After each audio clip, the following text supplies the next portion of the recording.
Alright guys, so this Saturday, January 20th, we have UFC 220. It's going to be headlined by two monster fights. The co-main event is going to be headlined by Daniel Cormier. Is going to be defending his light heavyweight title against Volkan Oezdemir. And for the main event of the evening, it's going to be Stipe Miocic is going to be defending his heavyweight belt against Francis Ngannou. Now, these two fights are very interesting fights. They're going to be very good fights as well. Now, as for the card as a whole, it has some solid fights. There definitely are some competitive fights. It's going to make for some really good competition between some of these guys, but it is not as stacked as I thought the first pay-per-view of 2018 would be. But nevertheless, there are some good fights on this card. It should be fun, should make for a very entertaining Saturday night. And just for the record, before I get into these main card picks, I just want to let you guys know that if I sound a bit funny, it's because I'm not feeling well at all. My throat has been hurting. It's a bit raspy right now. So if I sound a bit funny or if I have trouble talking at times, I apologize in advance. But with that being said, let's go ahead and get into these main card predictions. Now, for the first fight on the main card, we have a bantamweight bout between two of the top 15 ranked bantamweights in the world, and Rob Font, who's currently ranked number 14, and Thomas Almeida, who's currently ranked number 10.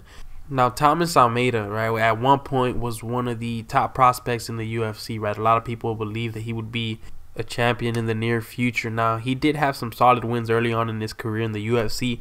There was that fight against a UFC vet and Brad Pickett, who Pickett almost knocked him out, actually. Was very close to finishing the fight, but Almeida overcame, the adversity, right? And he was able to finish Brad Pickett. I believe he landed a flying knee on him that put him away. So he's very explosive. He's a very good striker, very good Muay Thai, very good kickboxing. He's got power in his hands. He currently has a record of 22-2. And 17 of his wins come by knockout, so he definitely has the ability to be able to finish fights in a variety of different ways. He's got power in his hands. He's very fast. Now, the only thing is that on the defensive side, he does leave himself a bit vulnerable because he does tend to headhunt at times. He's not as wild as some of these other fighters, but he does tend to get a bit reckless at times, and it causes him to get caught. He's been caught on multiple occasions now. The two losses on his professional record have come in the UFC, and both of them are to legitimate contenders in the bantamweight division. His very first loss in the UFC, and not just in the UFC, but in his entire career, was to the former champion Cody Garbrandt. He got knocked out, and he's also coming off of a loss to Jimmy Rivera, who's another top contender and is in line for the belt. Now, in that fight, it was a very close fight. In the fight with Jimmy Rivera, it was very competitive. Rivera did knock him down twice, wobbled him a couple times early on in the fight. And Almeida did catch him a couple times. Now, at the end of the day, Rivera's boxing was just a bit too crisp. He was way too polished. Very fundamentally sound is Jimmy Rivera. So, it was just a bit too much. So, at this point, he's looking to climb back up the rankings, right? He sits at number 10 right now. He's looking to continue to make a name for himself in the bantamweight division, and what better fight to take than a guy like Rob Font, who Rob Font likes to stand in front of you, likes to exchange. Rob Font is a very good boxer, and Rob Font is also coming off of a loss to Pedro Munoz. Now, in that fight, Rob Font was picking him apart on the feet. He was outlanding him. He was using the jab. He was landing much more than Munoz was landing on him, and he was moving his head very well. There was at times where Munoz was swinging a bit wide on him, and Font was moving out of the way just in time. So Font did look very good in that fight. Now, later on in the first round, he did get caught with the looping left hand. And Munoz does have power. Munoz is very good on the ground, but he does have solid boxing, and he does have power, and he caught Rob Font. Rob Font got hurt, shot for a takedown recklessly, and he got caught in a guillotine choke, a one-handed guillotine choke, and he was submitted. Now, Font was on a bit of a tear, and he was pushing up the rankings as well, and the only two losses on Rob Font's UFC record have come to two ranked bantamweights as well. He lost to John Lineker early on in his career, or in his UFC career, I should say, and then the loss to Pedro Munoz that he's coming off of. So both these guys are coming off of L's, but Rob Font is a very good boxer, right? A very strong grappler as well, can get it done on the ground. He's another guy that can finish fights in a variety of different ways on the feet and on the mat. He's a very good wrestler as well, but he likes to box. He likes to stand there. He likes to put on a fight for the fans, and so does Almeida. So this is going to be a very good fight with the potential to be fight of the night. Now, like I said earlier, both of these guys are looking to get back into the win column and continue to push up the bantamweight rankings. That's what makes this fight even more interesting. Now, I think both these fighters like to keep the fight on the feet. But and at the end of the day, I think that Thomas Almeida is the better striker. I think he's faster. I think he's more explosive. So I do think that he does hold the advantage over Font on the feet. Now, I do know Almeida has gotten caught a couple times, right? Brad Pickett caught him. Cody Garbrandt caught him, was able to finish him. Rivera caught him a couple times. So I do know that he's hittable. But at the end of the day, when it's all said and done, I do think that Thomas Almeida is a bit less stationary than Rob Font is. And I do think he's going to pick him apart from the outside. He'll get inside, attack the body with some knees, maybe some body kicks, attack the legs as well to slow Rob Font down. Both these guys are in really good shape. So I do think it's going to go the distance. I don't think Almeida finishes him because although Munoz did finish Font in his last fight, Font is a very tough guy to finish. And he has a chin on him. So I don't think that Almeida will be able to put him away. I do think it's going to be a competitive fight. But when it's all said and done, I think I'm going to award Thomas Almeida the 29-28 unanimous decision victory. Now, next up, we have a light heavyweight bout between Gian Villante and Francimar Barrihos. Now, Francimar Barrihos, right, is a very strong guy. He's a black belt in kickboxing. He's a black belt in Brazilian Jiu-Jitsu. He's very strong. In his fight against Darren Stewart, he was able to chase him down, right, be aggressive, put the pressure on him, get his back against the cage, and was able to drag him down to the ground, landed some clean ground and pound when he was able to get stored on the mat. Now, as for on the feet, he's very slow. He's not athletic whatsoever. He has his hand speed is not that good, right? His hands aren't that fast. His boxing skills aren't that good, but he does have very strong kicks. Very strong kicks. If they land on your leg, if they land on your body, they will hurt you, and they will hurt you badly. And he can also attack the head with those kicks as well. So he does like to set him up. He does do a very good job. He's very precise, very technical, and he's also very smart. Now, like I said, he's not that talented with his hands. His boxing skills, aren't on the level of some of these other guys, but that's okay because he does have power. He does have power in both his hands. He has a professional record of 19 wins, 5 losses. 10 of his wins come by knockout, so he definitely has the resume, that shows that he can finish fights with his hands, with his legs. He can finish the fight because he has power. Although he's not fast, right? Although he doesn't throw, punches in different combinations from different angles. Luckily for him, Gian Villante is a guy that doesn't move as much as well. He doesn't move that well. He's not very athletic. He's not fast whatsoever. Villante has lost 4 out of his last 6 fights. He's lost 2 in a row. So now he's looking to get back into the win column with a win over Francimar Barrihos. Now, Gian Villante has power in his hands. He does. I'd be lying to you if I said that this man possesses no skill whatsoever, because he does have power. He has solid boxing skills. He's a solid wrestler as well. Now, as I said with Barrihos, he's not the most athletic fighter. He's not that fast. His hands aren't that fast, right? He doesn't really throw, different combinations at you. He's not really aggressive on the feet in terms of hunting you down and wearing you down. He looks to land one shot and he looks to end the fight with that. Now, both these guys match up stylistically in the manner that neither of them move very well, right? And both of them have the ability to end the fight with one punch. So I do think that this is going to be a fight where both these guys are going to kind of headhunt. Now, if one person is going to try to utilize their grappling, I do think it's going to be Francimar Barrihos, and I do think that's how he is going to win this fight. I do think that Francimar Barrihos is going to be aggressive early on. I think he's going to try to use that jab and establish that jab to kind of keep his range, and keep Villante at a distance, because Villante is the taller and the longer fighter in this fight. Now, by no means is this an easy fight to pick. This is actually one of the fights that I had a harder time picking, because I really do not know who's going to win this fight.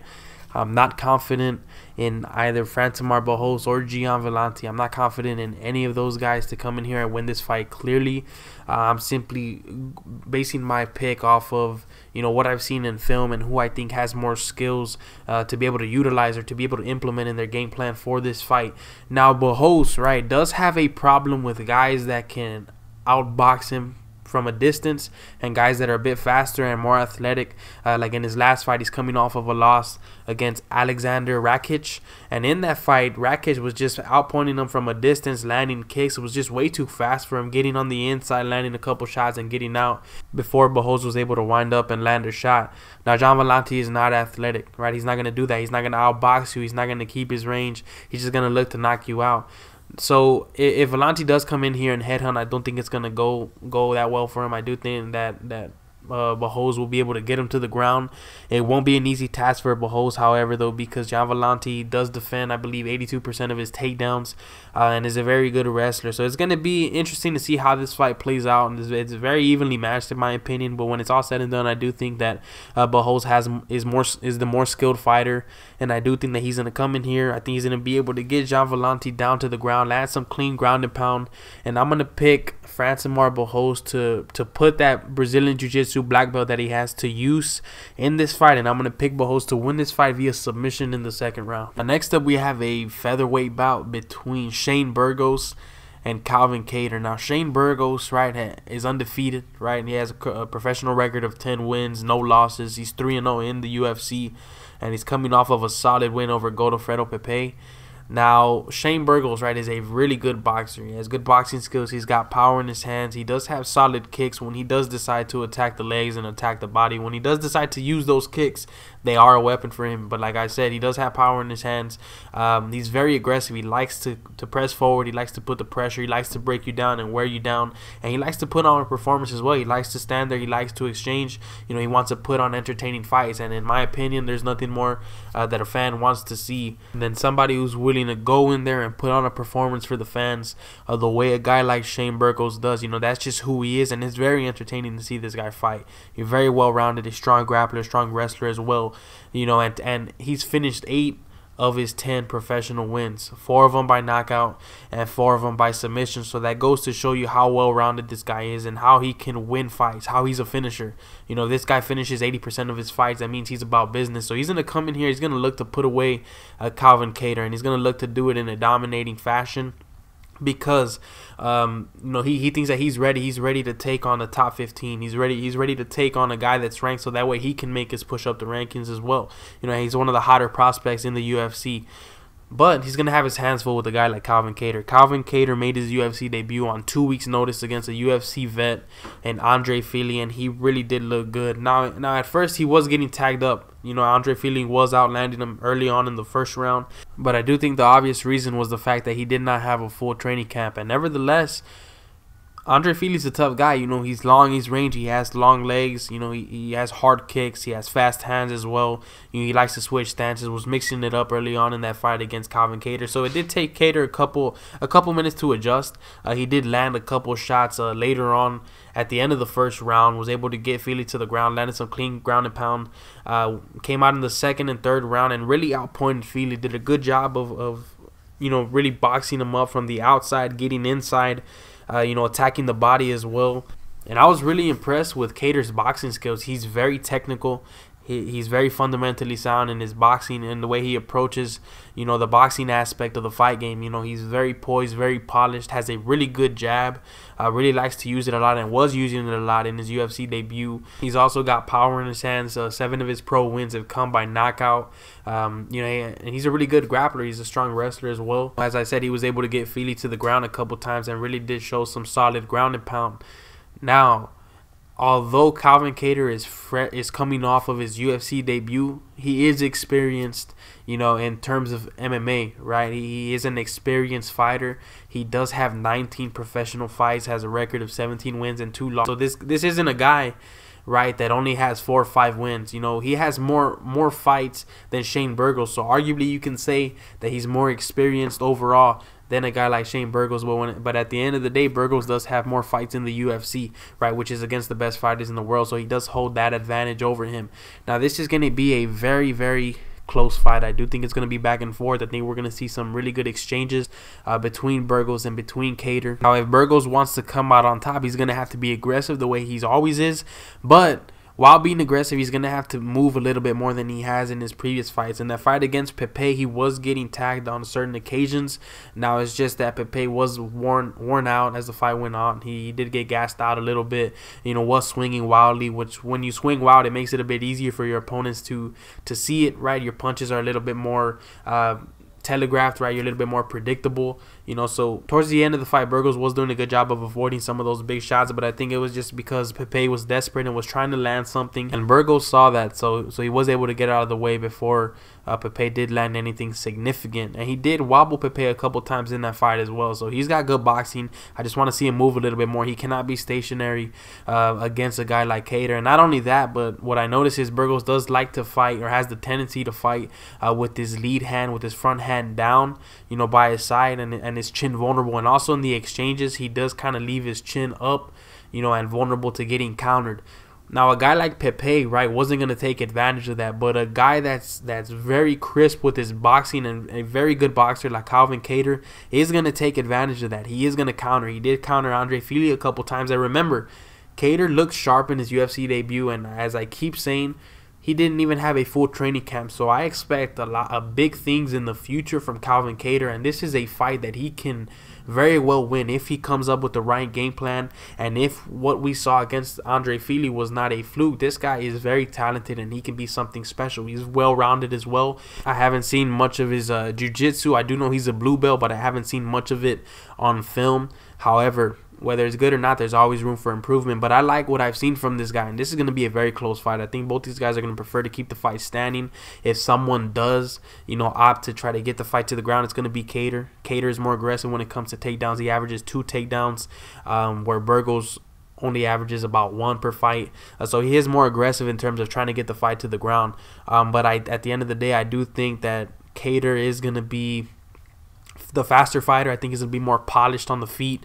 And I think he's going to take advantage of the way that Burgos does put pressure and leaves his chin vulnerable when he tries to engage in exchanges. And I'm going to pick Calvin Kattar to outpoint him for 3 rounds. I do think it's going to be a close fight, so it may be a split decision, but I'm going to go ahead and say that Calvin Kattar edges Shane Burgos out in a hard-fought contest. I'm going to pick Calvin Kattar to win this fight via unanimous decision with scorecards of 29-28. Now, in the co-main event of the evening, we have a light heavyweight championship bout between Daniel Cormier, the current champion, and the rightful #1 contender in Volkan Oezdemir. Now, Daniel Cormier, right, as we all know, is the light heavyweight champion, and I think that he most likely is the only champion to have lost 2 championship fights and still have the belt. And the reason being is because, as we all know, right, he lost to Jon Jones in his first ever title shot in the UFC. But before we get into that, right, and the string of events that happened after that fight, Daniel Cormier was on a tear, right? He was a heavyweight champion in Strikeforce, right? Competed in the heavyweight division when he came to the UFC as well. Had beaten guys like Roy Nelson as well as Frank Mir. Now, he moved down to light heavyweight, and he also made a splash, right? He was undefeated before he got that title shot against Jon Jones. There was bad blood. There was a fight at the press conference and the face-offs and things like that. So he lost that fight fair and square. Jon Jones beat him via unanimous decision, retained the belt. Jon Jones was stripped. Now, if I remember correctly, and correct me if I'm wrong in the comment sections, because I don't want to be giving you guys false information, but if I remember correctly, he got stripped or suspended the first time because of cocaine. I believe they found cocaine in his system, after that fight was over. So DC was awarded another opportunity to fight for a vacant belt, against Anthony Rumble Johnson, who Jon Jones was going to fight, after he beat Daniel Cormier. So, right, he was stripped and he was suspended as well. DC was the champion, defended it multiple times against Anthony Johnson after he beat him the first time for the vacant belt. Beat Alexander Gustafsson, who's another top-ranked light heavyweight in the division. So DC was the champion. He was defending his belt against the top guys in this division, right? He was the real champion in many people's eyes because of what Jon Jones did. Now, after 2 years, right, the fight happens again. It finally happens again. Happened last year in 2017. And Jon Jones knocked him out in the 3rd round. Jon Jones landed a clean kick to the side of the head, flush, man, and it wobbled DC badly. Was able to put him away, in that 3rd round. And Jon Jones was the champion once again. And not even a week later, I'm not sure if it was a week or a couple weeks later, Jon Jones got caught for PEDs, right? Now it's looking like he wasn't guilty. It looks like it was a tainted supplement or something like that. But nevertheless, DC was awarded the belt yet again. So now he's defending against Volkan Oezdemir. But make no mistake, DC is very talented. Jon Jones is the only guy to beat him, and he's the only guy to finish him. So DC is a tough guy. He's an established fighter. He's very, very good. He's a former Olympian, right? A former Olympic wrestler. You can make the case that he is the best wrestler in this division, and not just in the division, but in the entire UFC. This guy is a great wrestler. He's a good boxer. He's very poised, very calm, very smart as well. Very good on the ground. You know, he comes from a really good gym with really good training partners like Luke Rockhold, Khabib Nurmagomedov. So this guy's experienced, man. This guy's experienced, and although he did lose to Jon Jones, who's arguably the greatest of all time, you know, it doesn't really say anything about DC's legacy, because he's very talented. He's very good. You know, and he's looking forward to showing that this Saturday. But Volkan Oezdemir is another tough guy, and he's another great story as well. I mean, this guy makes his UFC debut on 2 weeks' notice against Ovince St. Preux, won that fight via decision. It was a close fight. It was a very competitive fight. Some people say OSP won the fight. Some people gave it to Oezdemir the way it went. But it was a close fight, right? So he beat a ranked opponent, a top 10 ranked opponent in OSP, I believe, on his UFC debut and on short notice. So they give him another top 10 guy in Misha Cirkunov. Misha Cirkunov loses his cool for some reason, you know, goes crazy at the beginning of the first round, starts swinging wildly and really chasing Oezdemir down. Oezdemir catches him with a little, you know, a small punch to the side of the head. I guess it messed with his equilibrium, but it wobbled Cirkunov, and it was enough to put him away. Now, in his last fight against Jimmy Manua, man, did he look impressive. I mean, another finish inside the first minute of the first round. That's back-to-back. That's 2 straight wins in which Oezdemir has finished the fight inside the first minute of the fight. You know, against Jimmy Manua, he landed a clean uppercut, wobbled him, and he never looked back from there. Was able to put him away with rather ease. And now he's in this position. The guy has tremendous power. He really does. You know, in terms of seeing his boxing skills and you know, how he deals with real adversity, we haven't seen that yet. All we know is that he punches hard and he's pretty fast, man. He's pretty athletic. So we're going to see. We're going to see him get tested against Daniel Cormier. If he can win this fight, obviously he's going to be the champion. So we're going to have to see this guy as a legitimate fighter in this division. Although many people already do. They see him as a legitimate threat to Daniel Cormier. And he is. And when you hit that hard and you're able to finish fights that fast, right, and you're that explosive, you're always a threat. It doesn't matter who you're going up against. And remember, DC is coming off of a knockout loss, so DC can't get knocked out. He hadn't been finished. Jon Jones finished him.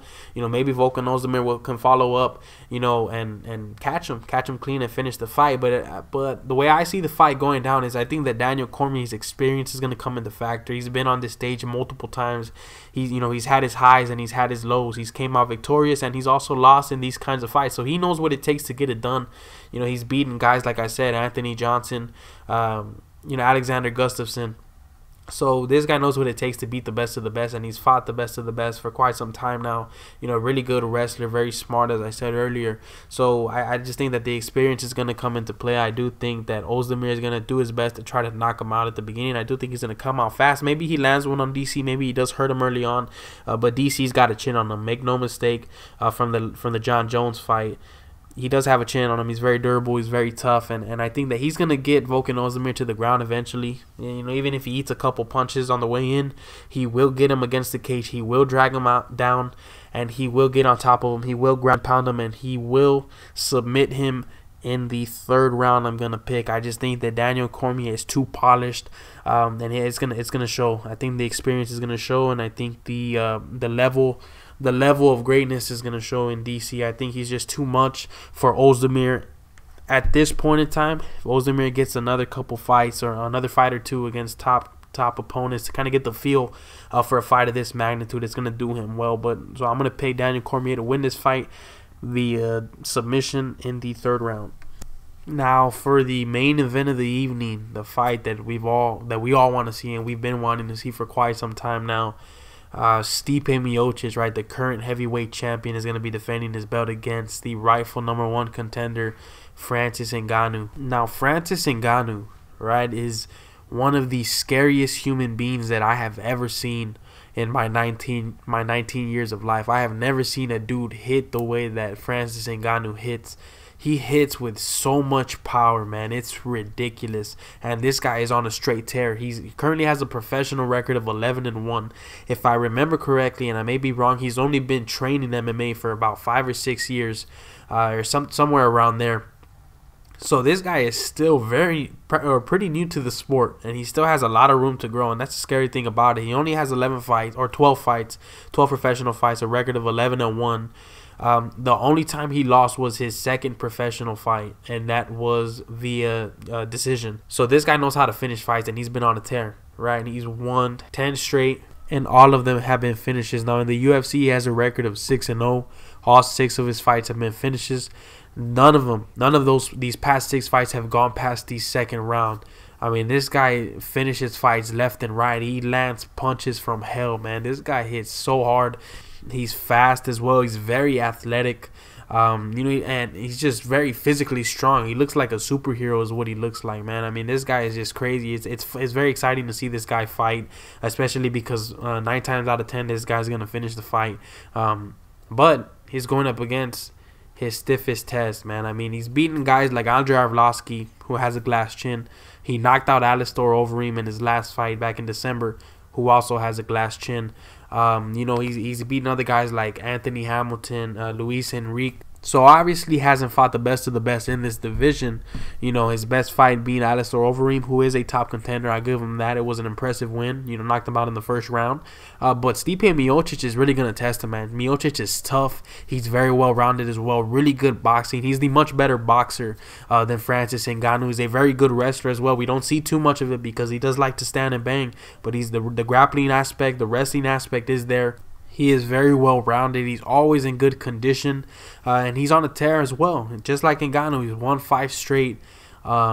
He's won 5 straight. His last time he lost was to Junior Dos Santos. He won 2 in a row, got his shot at the belt, against Fabricio Verdum, knocked him out in the first round, and has defended his belt twice. He beat Alistair Overeem, like Ngannou, and he was able to knock out Junior Dos Santos, in which he avenged his previous loss, or the last time he lost, and knocked him out in the first round as well. So the last 3 times that this guy has stepped inside the octagon in all title fights, he's knocked out his opponent in the first round. So he has...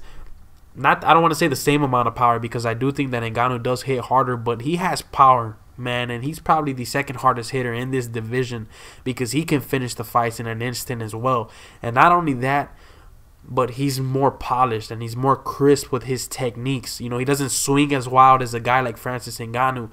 Now, in the fight against Overeem, Miocic got caught. He did get wobbled a bit, recovered, was able to get Alistair Overeem on the ground, landed a couple shots, and knocked him out cold with Overeem's back on the mat. Whereas Ngannou, in his fight against Overeem, was just really throwing haymakers right off the bat. As soon as the fight started, this guy was swinging with so much power, and that's usually what he does in all his fights. But Overeem was bound to get caught, especially because he kept going in. I thought Overeem was going to stay at a bit of a distance throughout the entirety of the fight and try to outpoint him because he was the better striker, the better kickboxer. But he chose to go in, and he paid for it, man, because Ngannou hits you. When he hits you, he's going to put your lights out, man, because that's how hard he hits. He's going to knock you out whenever he lands.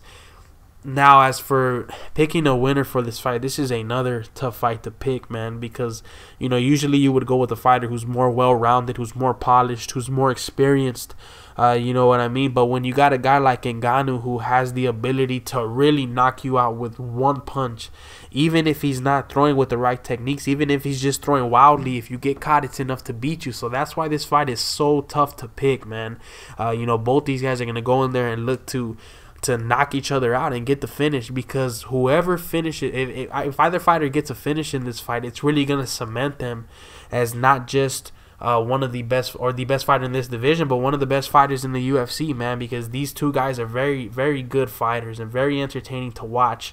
Now, as for my pick, man, I really do want to roll with the champ here. He is one of my favorite fighters, and but I don't want to be biased. I think that if Miocic comes up with the right game plan, if he moves enough right throughout however long the fight lasts, he can really win this fight. I think it's about being smart. I think it's about being mobile, not being stationary, not staying in the same space or the same spot long enough for Ngannou to land one on you. That's very important. But Ngannou does throw with power and speed, and very good timing as well.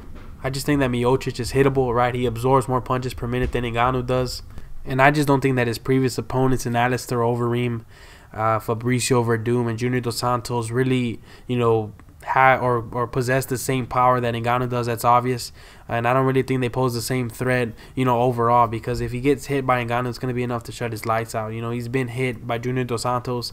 He's been hit and wobbled by Alistair Overeem as well. But I just think that once he takes one from Ngannou, it's going to hurt him badly and it's going to put him away. So I want to roll with the champ, and I would not be surprised if he does display, the experience, right? If the experience does come into play, because we haven't seen Ngannou taken into deep waters. We don't know how his conditioning fares, and we know that Miocic is in very good shape, so he will have the advantage as the fight drags on or goes on. But I don't think the fight's gonna last that long. I think that once Ngannou catches him, it's gonna be enough to hurt him and put him away, man. So I'm gonna pick Ngannou to win this fight via knockout in the first round. So it's gonna be Ngannou.